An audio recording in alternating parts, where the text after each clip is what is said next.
એના વિશેની થોડી વાત કરવા આવ્યો છું. જે તમને આમ જોવો તો સમજાવવાની વાત ન કહી શકાય, કારણ કે આમાં સમજાવવા જેવું કોઈ બહુ બધું છે નહીં, પણ છતાં પણ અમુક જે આપણે બેદરકારી સેવતા હોઈએ છીએ સમાજની અંદર, અને જે ઘણી અમુક તકેદારીઓ લેવાની જરૂરિયાત હોય છે એ ન લઈએ ત્યારે જે કોરોના જેવી સમસ્યા છે એ થોડી મોટી થઈ શકે, થોડી ગંભીર થઈ શકે. પણ આ સમસ્યાને આપણે વધારે ગંભીર ન થવા દેવી અને આપણે એમાં કયા ઉપચારો કરવા, કઈ રીતની એમાં તકેદારીઓ લેવી, એના વિશેની થોડી વાત કરીએ.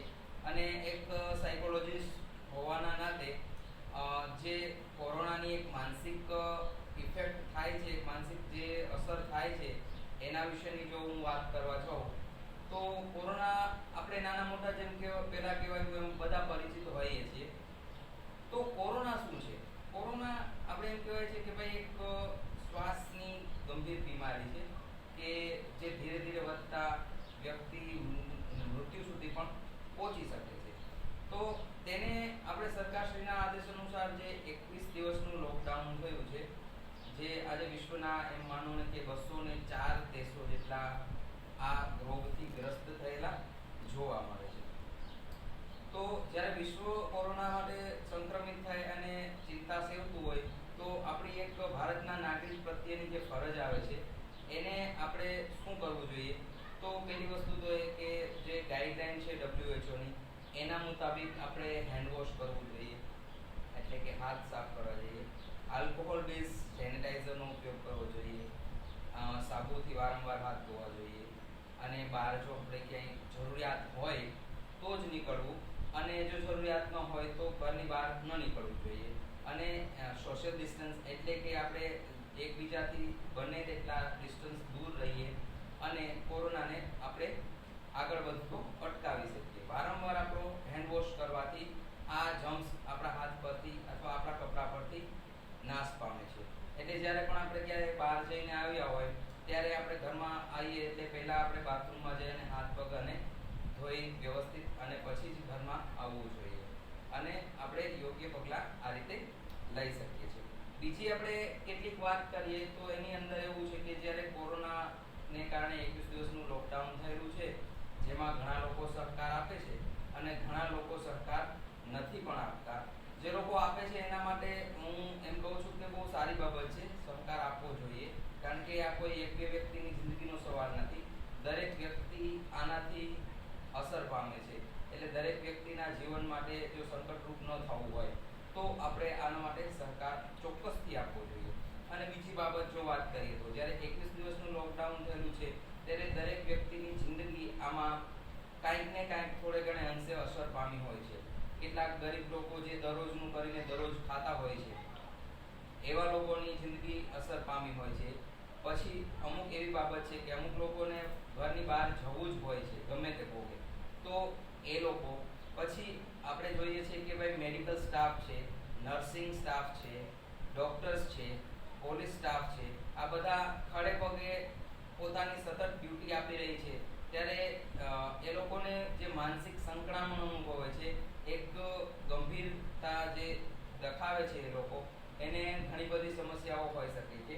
હજી તો હું એમ માનું છું કે આ એક શરૂઆત છે, પણ આ લોકડાઉન બાદ પણ મને એમ લાગે છે, મારું માનવું એવું છે કે ઘણા બધી માનસિક સમસ્યાઓનો સામનો આપણે કરવો પડશે.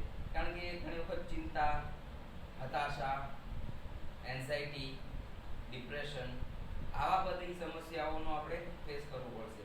અને આવી બધી સમસ્યાઓને આપણે વધવા ન દેવા હોય તો આપણે આવી બધી સમસ્યાઓને કઈ રીતના હેન્ડલ કરવી? પહેલી વસ્તુ એ કે જો આટલો બધો ગંભીર રોગ હોવા છતાં પણ જો અમુક તકેદારી લેવામાં આવે તો આપણે આનાથી બચી શકીએ છીએ. જે તકેદારી મેં પહેલાં આપણે કીધી એ રીતે. પછી એટલું બધું ગંભીર લેવાની કોઈ જરૂરિયાત હોતી નથી. જો આપણે તકેદારી લેતા હોય, આપણા આસપાસના લોકોને આપણે જોતા હોય અને આપણે ઘરમાં જ રહીએ તો આનાથી કોઈ ગંભીર સમસ્યા થાય નહીં. ને રહી વાત ઘરની બહાર નીકળવાની, તો 21 દિવસનું લોકડાઉન જેમ ખતમ થશે એટલે આપણે બધા પોતપોતાની રીતના એક્ટિવ થઈ શકશું.